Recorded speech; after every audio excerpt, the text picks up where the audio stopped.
बिस्मिल्लाहिर्रहमानिर्रहीम। इस वीडियो में हम step response of a series RLC circuit के बारे में पढ़ेंगे। तो ये सबसे पहले हम समझते हैं कि स्टेप रेस्पॉन्स है क्या। तो ये एक सर्किट है, यहाँ पे देखिए 12 वोल्ट है, एक रेजिस्टेंस है, कैपेसिटर है और ये एक स्विच है, और ये switch at t is equal to 0 पे बंद किया जाएगा। तो इस सर्किट पे क्या असर होगा ये हमें देखना है। और आइए अभी हम डेफिनेशन देखते हैं स्टेप रेस्पॉन्स का। Step response is obtained by the sudden application of a DC source to the circuit. तो जैसे इस सर्किट में हम इस डीसी सोर्स को अचानक हम t इजिकल टू 0 पे इसको अप्लाई कर रहे हैं या स्विच बंद कर रहे हैं। तब स्विच बंद होने के बाद ये सिचुएशन है, और इसको अगर हम डायग्राम देखना चाहें तो वो कुछ इस तरह से होगा कि कैपेसिटर के क्रॉस t0 से पहले वोल्टेज 0 है, क्योंकि ये ओपन है तो यहाँ पे कोई वोल्टेज नहीं है, तो ये वोल्टेज 0 है।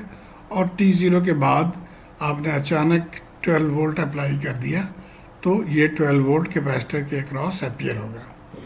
ऑल्दो हम आगे देखेंगे कि प्रैक्टिकली इस तरह नहीं होता, इट टेक्स टाइम, ग्रेजुअली इस तरह से जाके ये 12 वोल्ट होता है। तो लेकिन वो आउटपुट साइड पे, इनपुट साइड पे तो हमने पहले 0 था और हम अचानक हमने 12 वोल्ट अप्लाई कर दिया। तो अब इसके अगर आप शक्ल देखें तो ये स्टेप की तरह है, सीढ़ियों की तरह है, तो इसलिए इसको कहा जाता है स्टेप रेस्पॉन्स।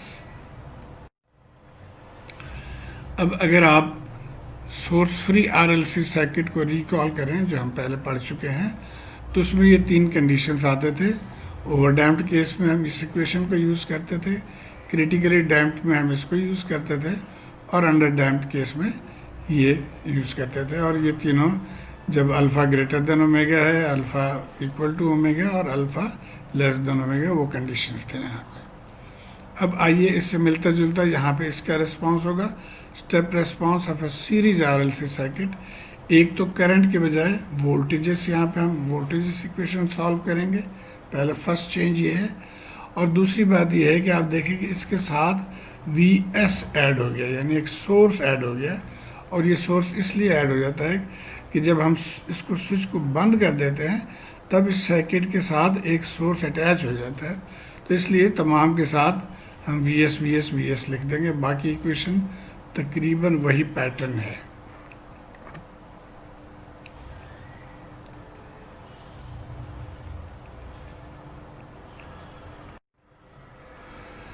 अब प्रॉब्लम सॉल्विंग स्ट्रैटेजी भी हम उसी तरह, जिस तरह हमने सीरीज में सोर्स फ्री वगैरह में लिया, वही स्ट्रैटेजी है। इसको हम जब सवाल सॉल्व करेंगे तो हम इसको फॉलो करेंगे। Before we start solving problem, just recap about a unit step function. अब यूनिट स्टेप फंक्शन का आपने नाम सुना होगा, पढ़ा भी होगा। उसकी डेफिनेशन ये है कि t लेस देन 0 से पे 0 है और t ग्रेटर देन 0 पे ये 1 है, और ये बाय डेफिनेशन है और ये बाय डायग्राम है। और एक और इससे मिलता जुलता ही है, वो u माइनस टी है। तो u माइनस टी पे भी इसी तरह क्या है, लेकिन इसका ऑपोजिट है, यानी t लेस देन पे 0 पे यहाँ पे 0 था, अब t लेस देन 0 पे यहाँ पे इसकी वैल्यू 1 है, और t ग्रेटर देन 0 पे जो इसकी वैल्यू 1 है यहाँ पे, तो t माइनस में ये वैल्यू 0 हो जाएगी। तो ये फ़र्क है इन दोनों में, तो इसको आपने ध्यान में रखना है। और अब जैसे ये एक सर्किट दिया गया है, what does 12 ut mean in this circuit, ये वोल्टेज को वो कह रहा है कि 12 ut है, तो इसका मतलब है 12 वोल्ट है। लेकिन अप्लाई कब होगा ये, जब t इजिकल टू 0 के बाद ut, आप देखें 0 से पहले ये 0 है, तो 0 से मल्टीप्लाई कर देंगे तो ये 0 हो गया, इसका मतलब कोई वोल्टेज अप्लाई नहीं कर रहे हैं। लेकिन t ग्रेटर देन 0 के बाद इसकी वैल्यू 1 है, तो 12 को 1 से मल्टीप्लाई करेंगे तो 12 वोल्ट हो जाएगा। तो ये इस तरह से, तो बजाय कि स्विच लगाने के इस तरीके से भी इसको लिखा जाता है। और ये देखिए t लेस देन 0 पे अब हम कह रहे हैं कि ut 0 है, तो ये 0 हो गया, तो ये सर्किट। और t ग्रेटर देन 0 पे ये 12 वोल्ट सर्किट आ जाएगा। तो इसकी इंटरप्रिटेशन हम इस तरह से कर सकते हैं। तो आइए अब हम इस सवाल को सॉल्व करते हैं। Find the expression for V C T for T greater than 0 और गिवन है यहाँ पे आई एल यानी इंडक्टर करंट 4 एम्पेयर और वी सी 0 यानी कैपेसिटर वोल्टेज जो है एट टी लेस देन 0 या टी इजिकल टू 0 पे ये -4 वोल्ट है। तो ये दोनों इनिशियल कंडीशंस गिवन है। और जैसे मैंने पहले एक्सप्लेन किया कि इस सर्किट को आप दो तरह से देख सकते हैं कि टी लेस देन 0 पे ये 0 हो जाएगा यू टी, तो ये हमने इसको 0 कर दिया था, और टी ग्रेटर देन 0 पे यू टी 1 के बराबर है, तो ये हमारा सर्किट टी ग्रेटर देन 0 पे आ गया। एक और चीज़ आपको ध्यान में रखना है कि जितने भी ये सर्किट्स हैं चैप्टर 7-8 में, यहाँ पे जब भी हम सिर्फ V लिखते हैं तो इसका मतलब है VCT होता है, और जब सिर्फ हम I लिखते हैं तो इसका मतलब IL या इंडक्टर करंट। तो ये इंटरचेंजेबली यूज़ किया जाता है कुछ बुक्स में, जैसे इस बुक में इन्होंने इसको लिखा है, दूसरे बुक्स में सिर्फ इसको V0 भी लिख सकते हैं। अच्छा, अब आते हैं हम पहला कंडीशन पे। पहला कंडीशन क्या है कि for T less than 0 we have to find the initial conditions. तो फॉर्चुनेटली ये दोनों इनिशियल कंडीशंस गिवन है, तो हमने उसी को कॉपी कर लेना है यहाँ। अब आ जाइए second condition. For T greater than 0 हमें डी वी डी टी मालूम करना है, और इस सर्किट से अगर आप देखें तो I0 यानी inductor current at 0 is same as IC capacitor current, क्योंकि ये सीरीज सर्किट है। तो IC का हमें पता है कि IC is C dV dt। तो यहाँ से हम ये लिख सकते हैं कि dV dt is I0 over C, यानी इंडक्टर करंट ओवर C। अब हमें इस केस में इंडक्टर करंट पता है जो कि गिवन है 4 एम्पेयर, तो 4 एम्पेयर हमने लिख लिया। C की वैल्यू गिवन है, तो इसलिए dV0 dt ये 100 आ गया यहाँ पे, 100 वोल्ट पर सेकंड। तो ये दो कंडीशन हमने पूरे कर लिए। अब आ जाते हैं थर्ड कंडीशन पे। यहाँ पे हमने अल्फ़ा मालूम करना है, ओमेगा मालूम करना है, और ज़रूरत पड़ी तो रूट्स मालूम करेंगे या WD मालूम करेंगे, हम आगे सवाल में देखते हैं। तो अल्फ़ा और ओमेगा ये वैल्यूज़ हमने इस सर्किट से पुट करके, तो देखें अल्फ़ा इज़ 3 और ओमेगा इज़ 5। तो alpha is less than omega, तो इसका मतलब ये है कि ये अंडर डैम्प्ड सर्किट है। तो आइए अब हम स्टेप नंबर 4 पे चलते हैं, और अल्फ़ा और ओमेगा पे बेस करके हमने अब वोल्टेज इक्वेशन सेलेक्ट करना है। क्योंकि हमें इस केस में alpha is less than omega, तो इसका मतलब ये अंडर डैम्प्ड केस है, और अंडर डैम्प्ड केस के लिए ये देखिए ये इक्वेशन हमने सेलेक्ट करना है। तो ये हमने सेलेक्ट कर लिया इक्वेशन। अब यहाँ पे चंद एक चीज़ है, अल्फ़ा की वैल्यू हमें चाहिए, और W2 की वैल्यू चाहिए, और VS की वैल्यू चाहिए। तो पहले हम WD निकाल लेते हैं। ये फार्मूला है WD के लिए, या ओमेगा D। ओमेगा 5 है और अल्फ़ा 3 है, तो इसको सॉल्व करेंगे तो WD या ओमेगा D 4 आ गया। VSS जो है वो स्टडी स्टेट वोल्टेज है, या जिसको हम V इन्फिनिटी कहते हैं। तो इस सर्किट को अगर देखें तो इसमें फाइनल वैल्यू पे जाके इस कैपेसिटर ने 12 वोल्ट से चार्ज हो जाना है। तो ये V इन्फिनिटी या V फाइनल या V स्टडी स्टेट है, तो इसलिए VS 12 है। तो अब हमारा सर्किट जो है इसमें हमने 12 पुट कर दिया, यहाँ पे हमने ओमेगा D की जगह पे 4 पुट कर दिया, और हमने ये जो वैल्यूज़ हैं इसके S1 और S2, ये जो हमने पिछले स्लाइड में कैलकुलेट किए थे, वो दोनों वैल्यूज़ यहाँ पे हमने पुट कर दी है। तो हम अभी A1 और A2 की वैल्यू निकालेंगे जो हमने इक्वेशन फाइंड किया। This was the equation, general equation. अब यहाँ पे हमने A1 और A2 मालूम करना है। तो जैसे पहले सोर्स फ्री सर्किट में भी मैंने समझाया था, इसका तरीका ये होता है कि आप एक इक्वेशन मालूम करते हैं T इजिकल टू 0 पुट करके, तो आइए हम t इजिकल टू 0 पहले पुट करके ये इक्वेशन मालूम कर लेते हैं। तो यहाँ पे जब हम t इजिकल टू 0 पुट कर देंगे तो ये हमारे पास आ गया v0 हमने इनिशियल कंडीशन में दिया हुआ है -4, और बाकी terms t is equal to 0 put कर देंगे तो ये हो गया। तो यहाँ से a1 निकल आया -16। सेकेंड इक्वेशन के लिए इसको हम डिफ्रेंशिएट करते हैं और फिर t इजिकल टू 0 पुट करते हैं। तो आइए इसको हम डिफ्रेंशिएट कर लेते हैं। तो आई होप आप इसको कर सकेंगे। 12 ख़त्म हो गया और ये प्रोडक्ट फॉर्म में है, तो e माइनस टी को आप लेंगे, उसके बाद इसको लेंगे। दो पोर्शन है, दो प्रोडक्ट्स हैं, तो प्रोडक्ट को आप आई होप आपको पता है कैसे सॉल्व करते हैं। तो ये आपके पास dv dt आ गया। अब यहाँ से t इजिकल टू 0 पुट कर देंगे हम। तो t इजिकल टू 0 पुट करने के बाद साइन टर्म्स तो सारे 0 हो जाएंगे और कोसाइन टर्म्स रह जाएंगे। तो ये हमारे पास इक्वेशन आ गया। अब हमें dv0 dt हमने पहले मालूम किया हुआ है जो कि 100 है। इस 100 को यहाँ पे हम पुट कर देंगे। तो ये हमारे पास सेकेंड इक्वेशन आ गया। अब इसमें a1 के वैल्यू पुट करके a2 हम निकाल सकते हैं।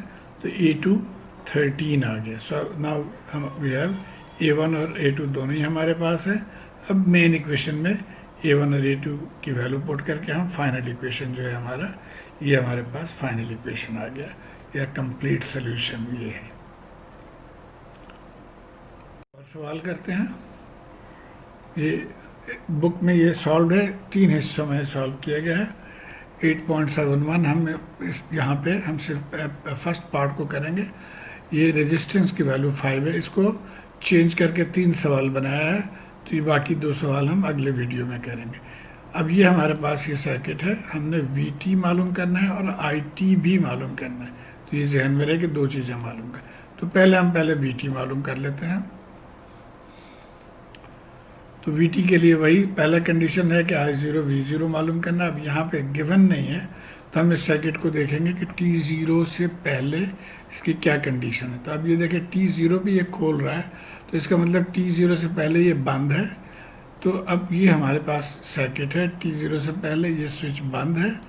और जैसे आपको पता है कि स्टडी स्टेट कंडीशन में जब हो सर्किट तो इंडक्टर को हम शॉर्ट कर देते हैं। इंडक्टर को शॉर्ट कर दिया और कैपेसिटर को ओपन कर देते हैं। तो इसको ओपन कर दिया। अब हमारे पास ये सर्किट है, यहाँ से हमने करंट मालूम करना है जो इसमें से है, और ये वोल्टेज मालूम करना है।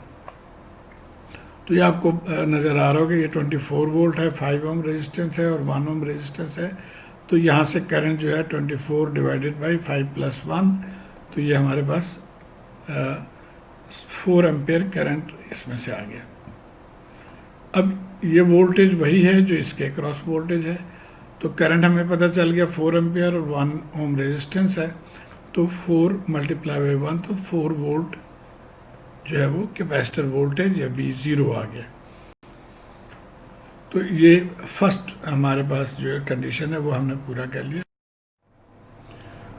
आइए अब हम सेकंड कंडीशन की तरफ चलते हैं। सेकंड कंडीशन में हमने ये पढ़ लिया था कि हमने, चूँकि I0 और IC सेम है, अब यहाँ पे देखें इसमें से जो करंट है वही करंट इस कैपेसिटर में है। ये स्विच अब खुल गया है तो ये रेजिस्टेंस बाहर हो गया। तो इंडक्टर करंट और कैपेसिटर करंट सेम है, इसलिए अगर हम t = 0 पुट कर दें तो I0 = IC, और ये यहाँ से dv dt से फिर हम ये कंडीशन हमने मालूम कर लिया था कि dv dt 0 = I0/C।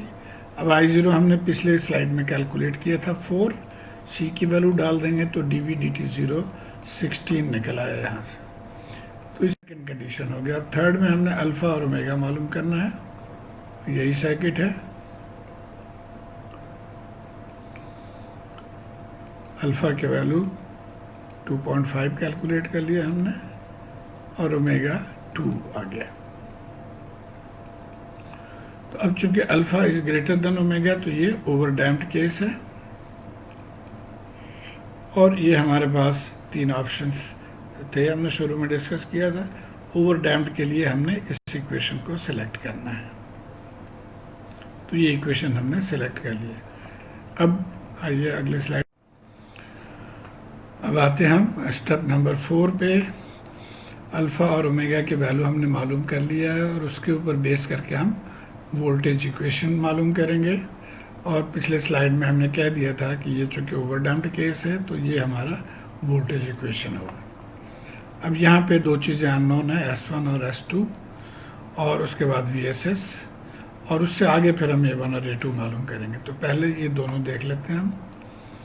S1 के लिए हमारे पास ये फॉर्मूला है, इसमें अल्फ़ा ओमेगा वैल्यू पुट करके S1 आ गया -1 और S2 इसी तरह -4।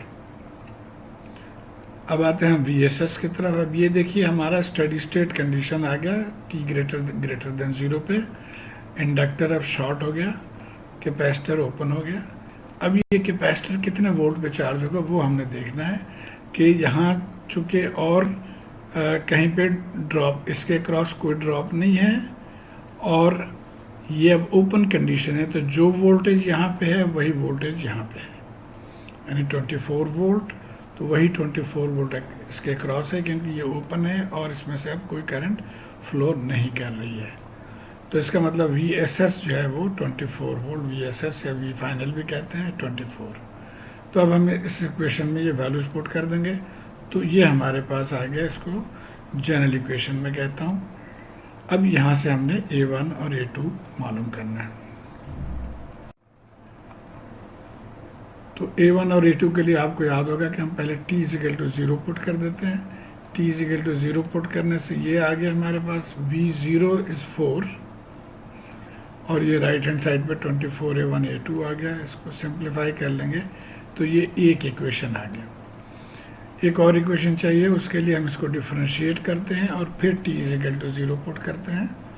तो ये हमने इसके डेरिवेटिव ले लिया या डिफरेंशिएट कर लिया 7.1 इक्वेशन को, और अब हम t = 0 पुट कर देंगे तो ये हमारे पास आ गया सेकंड कंडीशन। लेकिन dV0 dt हमने पहले भी मालूम किया है, तो अब उसको हम प्लग इन कर देंगे। ये दिस वाज 16, तो यहाँ हमने प्लग इन कर दिया उसको, तो ये हमारे पास सेकंड इक्वेशन आ गया। अब एक इक्वेशन ये है 7.4 और 7.2 और 7.4, इन दोनों को आप सॉल्व कर लेंगे तो हमारे पास A1 आ जाएगा -64/3 और A2 4/3। आई होप आप इसको सॉल्व कर सकेंगे।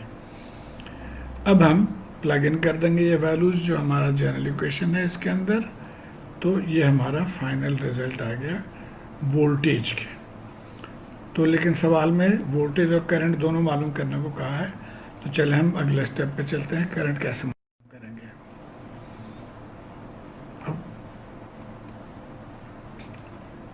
Inductor and capacitors are in series, तो इसका मतलब है कि जो इंडक्टर करंट है वो कैपेसिटर करंट, मालूम तो हमें इंडक्टर करंट करने को कह रहा है लेकिन हम कैपेसिटर करंट को लेकर चलेंगे। तो ये capacitor current C dV dt और वही इंडक्टर करंट भी है। अब हमारा ये इक्वेशन है, इसको हम डिफरेंशिएट कर लेंगे टू गेट IT।